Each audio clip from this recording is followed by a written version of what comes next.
women need it.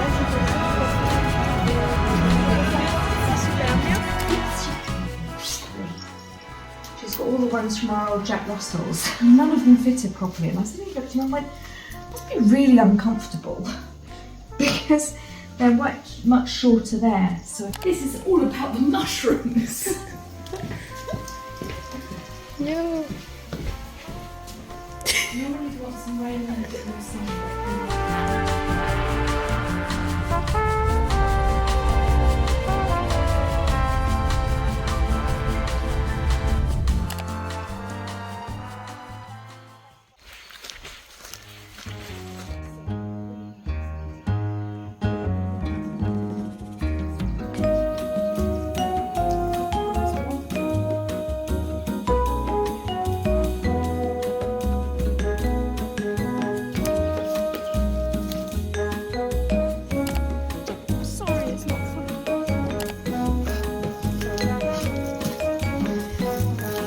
First thing, this is the same whether you plant anything at all or whatever.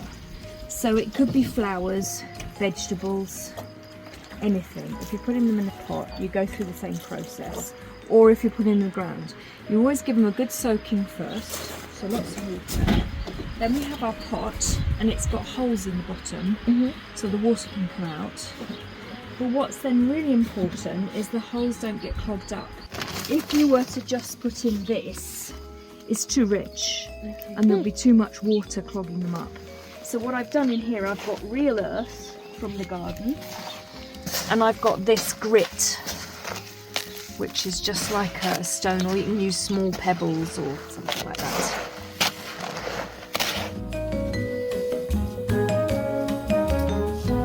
You just put soil down around it.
We want it to be, and then we can say, well, I think probably there. Yeah.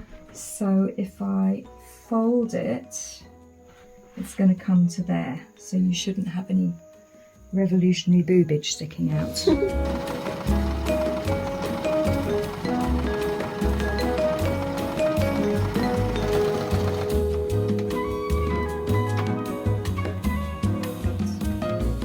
Going to do is something that will just totally stop that happening and giving you a really totally professional finish.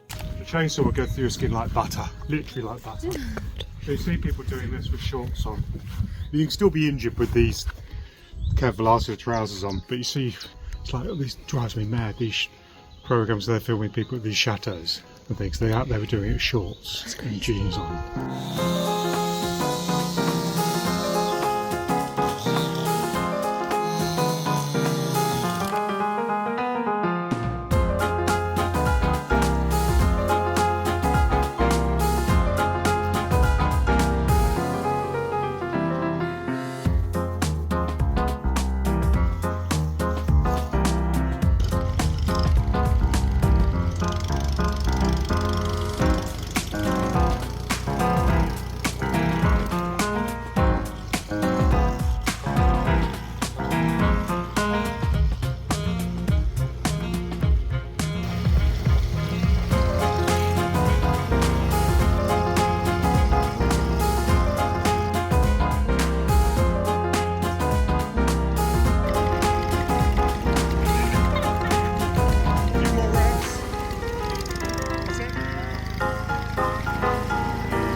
Ah oui, ok.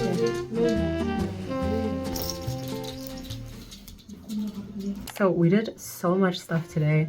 First thing in the morning, we went outside down by the lake and we were clearing away like a lot of holly plants and branches. So there was a lot of like physical labor, cutting up the branches and taking out some of the holly plants and cutting those at the roots because those are a little bit invasive and they don't want them in that area. So took that down, clearing away like a lot of dead wood and just putting it away. And then we went and we rode on the tractor and we went to a different part of the land and we were putting away like some of the logs that we had collected, some of the firewood, this and that. After that, it was time to go into one of the nearby cities, Argenton, because Noodle had to go have a haircut. Afterwards, we went to 2 thrift shops, I guess, but they have like a lot of, I don't know, thrift shops, antique stores, not exactly sure what to call them, but they don't just have clothes. They have some clothes, but they also have a lot of kind of dishware, crockery, furniture, like all of that kind of stuff. And I got a couple of things that I'm going to show you guys now in a second. So the first thing that I got, this is the cheapest thing that I got. It's 100% silk and it's this beautiful scarf. And I got this for €5. 5 euros. So this is the front. It has this beautiful like dragon pattern on it. The back. The only thing is though, there's a hole right here.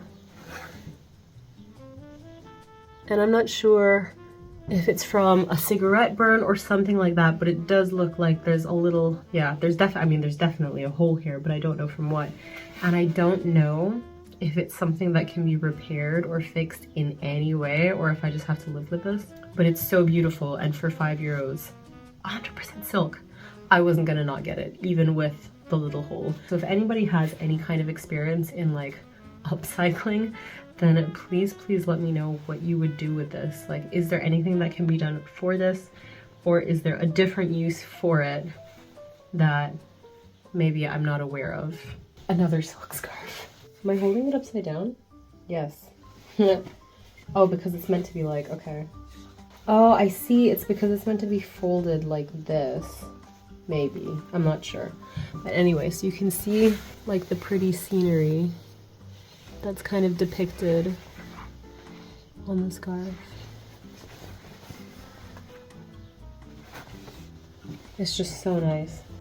There are a couple of smudges on it, but no holes that I can see. So that's really good.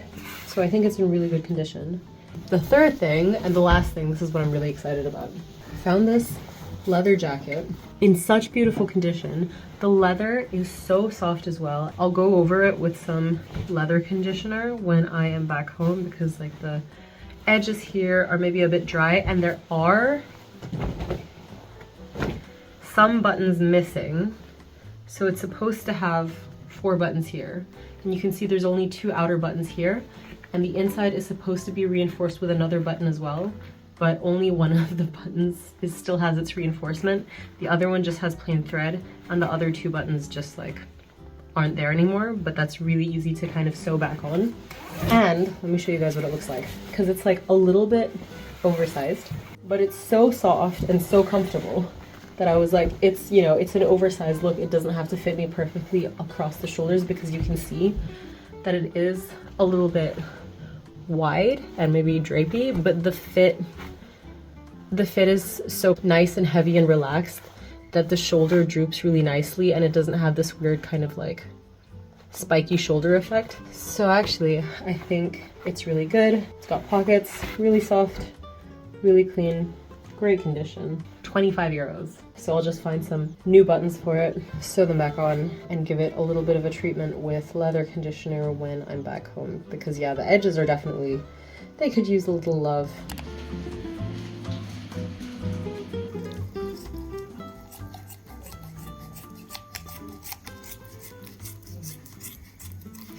How much did this big piece of salmon cost?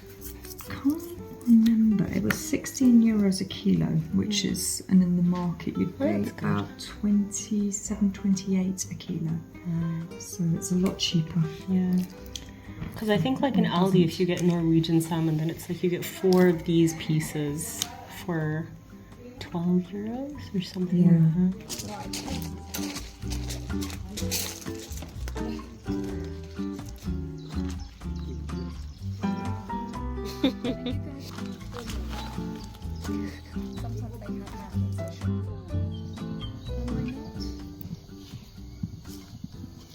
Jesus.